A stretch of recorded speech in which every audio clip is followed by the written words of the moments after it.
అందుకని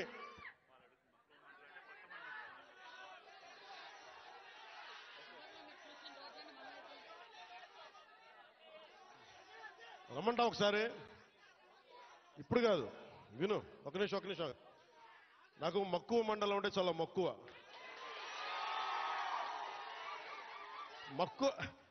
మండలం కాదు, అన్ని మండలాలు తిరుగుతాం. ఒక్క రోజులో అన్ని సాధ్యం కాదు కాబట్టి మీరు నాకు వదలండి. ఆ రోజు మా జయకృష్ణ గారి కోసం వచ్చినప్పుడు మొత్తం వచ్చారు కదా, నేను మర్చిపోతాను ఆ రోజున. అన్ని కాదు. నా కోరిక ఒకటేంటంటే నన్ను పని చేసుకునేవాడిని.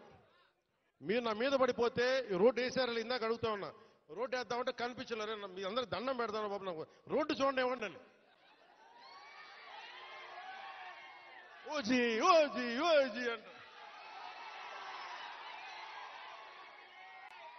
లేదంటే అన్న ఇదివరకు సీఎం అనే వాళ్ళు ఇంకా పోలా, డిప్యూటీ సీఎం గారు సరిపోతాను, ఆనందించాను. ఇంకా అవి కాకుండా నేను అనేది ఏంటంటే యువతకు కానీ, ఆడపడుచులకు కానీ, పెద్దలకు కానీ, నేను వచ్చి మీకు నన్ను పని చేస్తే మీ భవిష్యత్తుకి మంచిది. నన్ను చుట్టుముట్టారనుకోండి, పని చేయాలి కదా.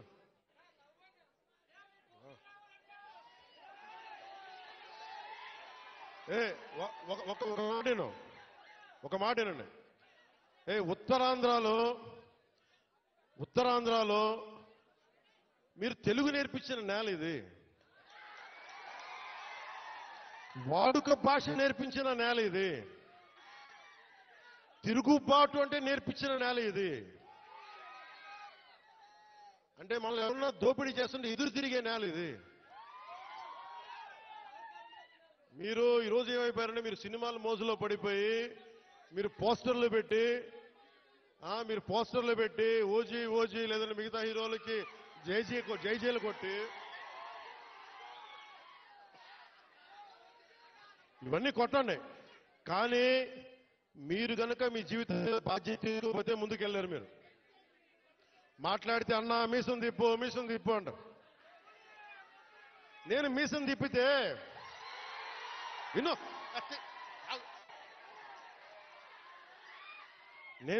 తిప్పితే రోడ్లు పడవు, అర్థమైందా? నేను ఛాతీ కొట్టుకుంటే రోడ్లు పడవు. నేను వెళ్ళి ప్రధానమంత్రి గారికి దండం పెట్టి ముఖ్యమంత్రి గారి దృష్టికి ఆ సమస్య తీసుకెళ్తే రోడ్లు పడతాయి. అందుకని మీసాలు తిప్పడాలు, ఛాతీలు కొట్టుకోవడాలు నాకు చేతగావు. పని చేయడం తెలుసు, నాకు పని చేయనివన్నాను. అందుకని మీ అందరికీ మరోమారు ధన్యవాదాలు చెప్పుకుంటూ